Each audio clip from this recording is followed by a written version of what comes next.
As the new normal of COVID-19 begins to settle in around us, our children and teenagers are experiencing their own worries and anxieties with this huge disruption of routine and a future full of uncertainty. Parents are having to take on an even larger role in their younger children's lives as teachers, playmates, and caregivers.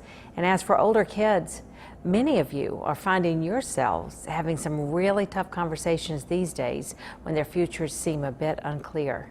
Dr. Robin Gurwitch is a psychologist and professor at Duke University Medical Center. Dr. Gurwitch, what does the research say about how children might be impacted differently than adults by this pandemic?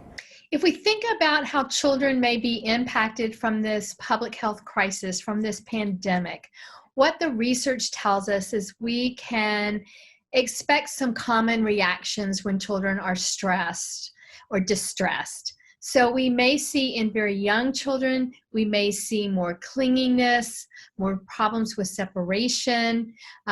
We may see more temper tantrums and meltdowns, or even a regression, or they may go backwards in some of the milestones they've met, like potty training. As children get older, we may see again some mood swings. Certainly in adolescence, we see those anyway, but they'll be a little bit larger and more frequent, an increase in irritability.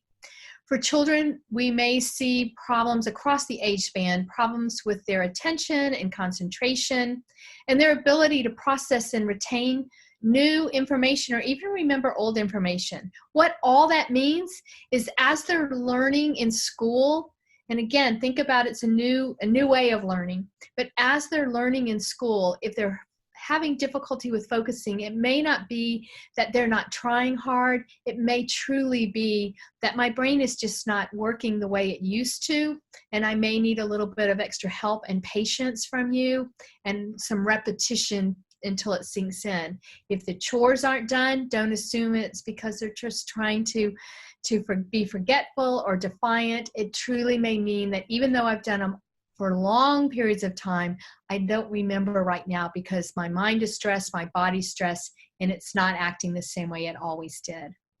What are the most important things parents and caregivers can do for their kids' mental and emotional health right now? Don't wait for your children to bring it up.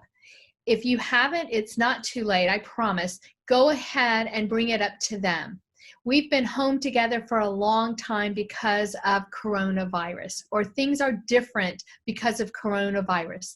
Tell me what you know about it. And that way, whether it's a 5-year-old or a 15-year-old, you'll get an idea of what they know and where to start that conversation, what things they are getting wrong that you need to clarify, and how you can fill in some of the missing pieces. Then to ask, how are you feeling about this? And validate those. Because if a child says, I'm really scared, or I am angry I don't get to see my friends, it's not helpful to say, well, don't feel that way. It doesn't help adults when we're told not to feel the way we do, and it doesn't help children. Just validate it. Say, yes, this can be a really scary time, or yes, sometimes it's hard when we don't get to see our friends. And then to talk about, here are some things that we can do. Here's what our family is doing. So children see that there are positive actions that are taking place. Tell us some of the signs that parents can look for that kids are struggling. Some of the red flags to look for is if some of the things they used to truly enjoy, they have no interest in now at all. If they're isolating themselves, they don't want to be around others, and they are not taking good care of themselves with daily routines like bathing or brushing their teeth, really sort of pulling back and into themselves.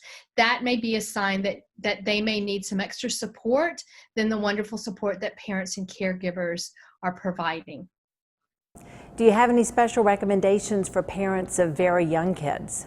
All this time together, the very young child is probably thrilled to death.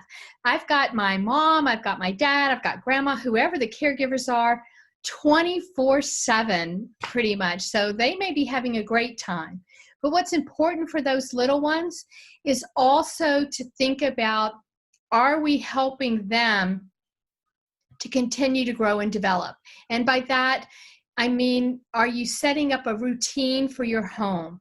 Because the science tells us that if we can have that routine, children do better.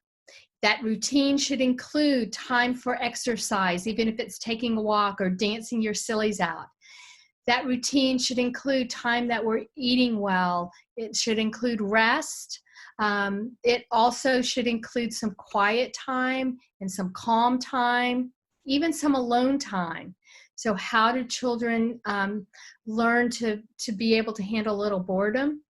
I think for parents, one of the things as they juggle work and childcare, we have to just throw away the idea that we can Zoom for 8 hours a day without interruptions.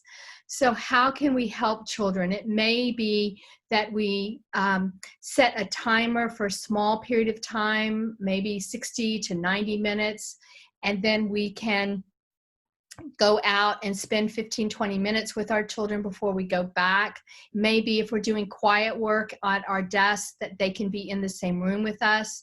And certainly if children become extremely distressed, go and attend to their needs, because that's just their way of saying, I truly am struggling and I need a little bit of extra attention from you. What about for teens? Anything that you see any of your kids doing that you would like to see more of, let them know. That's one of the best ways we know of to increase it.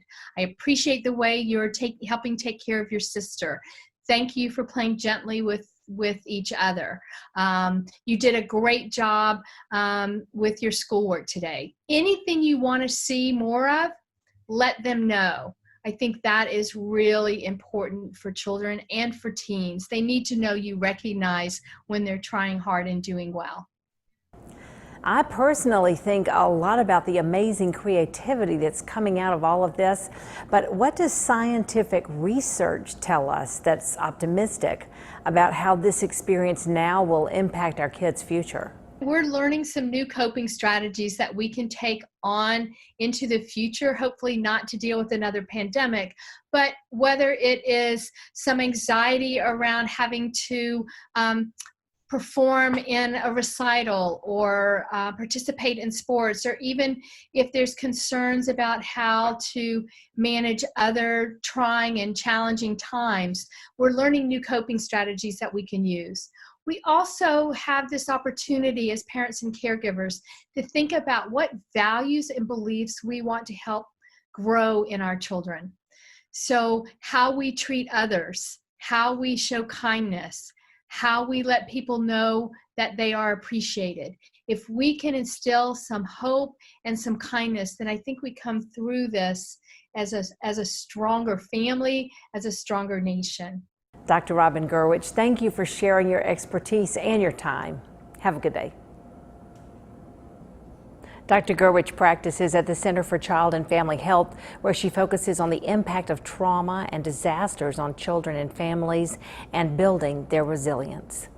Still ahead on Jennie, a patch for a special group of heroes fighting on the front lines against the virus. The story behind the COVID Angel of Mercy patch after the break.